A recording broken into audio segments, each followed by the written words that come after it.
Assalamualaikum warahmatullahi wabarakatuh. Semangat pagi, berjumpa kembali pada kuliah kali ini. Hai, apa kabar? Semoga baik-baik saja. Baik, kuliah kita kali ini materi yang akan disampaikan tentang pemodelan sistem. Tujuan untuk mempelajari sistem yang pertama memahami kebutuhan perspektif dalam perencanaan suatu sistem supaya kita bisa memahami persoalan, mendefinisikan sistem dan komponennya, penyusunan model, pengambilan keputusan, selanjutnya untuk implementasi solusi. Tujuan yang kedua, memahami kemampuan analisis dan berpikir sistem. Yang ketiga adalah mampu mengklasifikasi jenis sistem, dan yang terakhir mampu memahami manfaat dan analisis dan berpikir sistem. Konsep dasarnya apa? Bahwa analisis dan berpikir sistem merupakan kemampuan yang dibutuhkan dalam perancangan sistem informasi. Analisis merupakan kemampuan untuk mengevaluasi fakta-fakta dan kondisi nyata sebagai dasar untuk pengambilan keputusan.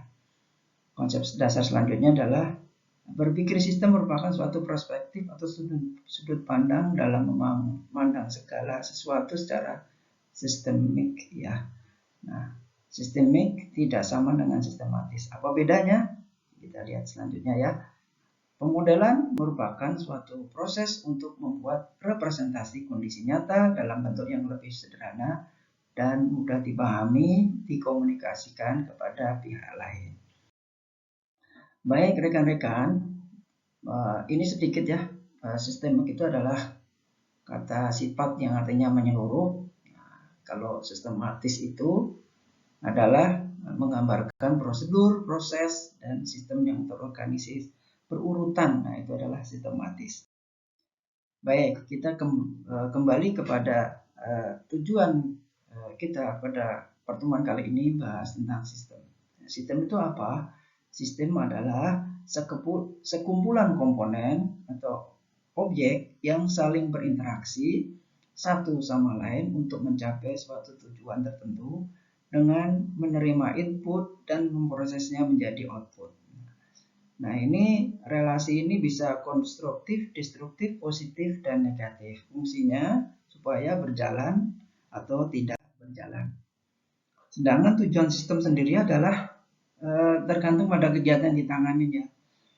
Secara umum, tujuan sistem informasi adalah memberikan keunggulan kompetisi, mampu bersaing dan memenangi persaingan, mendukung fungsi kepengurusan ke manajemen, mendukung pengambilan keputusan manajemen, mendukung kegiatan operasional perusahaan. Nah, ini performansinya sistem itu ada efektif dan efisien. Baik ya, rekan-rekan, kita lihat manakah di antara gambar berikut ini yang sistem. Apakah ini sebelah kiri atau sebelah kanan? Nah, benar, ternyata yang disebut sistem adalah sebelah kanan. Ini sama-sama sekelompok burung ya. Tapi yang sebelah kanan ini udah jelas, ada relasi, tujuan, input, output, dan proses. Nah, yang kiri adalah bukan sistem, yang kanan adalah sistem. Baik rekan-rekan semua, sebelum kita belajar lebih jauh tentang sistem, kita harus memahami dulu karakteristik sistem itu apa. Yang pertama, bahwa sistem itu punya input, punya output ya. Di sini ada namanya proses ya. Nah, di sini ada namanya sistem itu punya tujuan. Ini contoh suatu sistem X ya. Nah, sistem itu ada batasan, boundary ya. Kemudian ada lingkungan eksternal. Nah, ini kita lihat. Ini ada sistem, dia punya input, punya output, punya komponen. Nah, komponen-komponen ini yang disebut namanya subsistem. Nah, dia juga punya lingkungan internal, juga ada namanya relasi hubungan. Kemudian ada hierarki sistem. Nah, sistem itu berhierarki. Nah, ini yang harus kita jelaskan, kita pahami bersama bahwa inilah karakteristik dari sistem. Ada input, ada proses, ada output. Nah, ini contoh model sistem seperti ini ya, ada input, proses, dan output. Contohnya apa? Di dalam sistem manufaktur, ini ada namanya input, bahan mentah, outputnya adalah bahan jadi. Nah, ini lingkungan yang ada di dalam suatu sistem tersebut. Ini ada, kemudian ada feedback, umpan balik. Nah, ini ya, juga berinteraksi dengan sistem yang lain. Feedback adalah umpan balik. Ada namanya batas bahwa sistem itu punya boundary, memisahkan antara sistem dengan daerah di luar sistem. Ini ya, lingkungan. Tadi kita lihat bahwa di luar sistem itu namanya environment atau lingkungan. Kita lihat, perhatikan di sini bahwa sistem itu punya namanya subsistem. Nah, subsistem A, subsistem B, subsistem C. Sedangkan A ini adalah subsistem. Nah, ini ya, ada sistem, ada subsistem. Ini yang disebut namanya hierarki tadi. Contohnya apa? Bahwa sistem mobil itu punya subsistem bahan bakar, subsistem pendorong, subsistem kelistrikan, subsistem listrik. Nah, ini adalah bagian dari sistem. Begitu juga sistem komputer. Juga di dalam sistem informasi, bahwa ada sistem informasi perusahaan, di dalamnya ada subsistem tentang sistem informasi akuntansi, sistem informasi pemasaran, sistem informasi personalia, ya, sistem informasi produksi.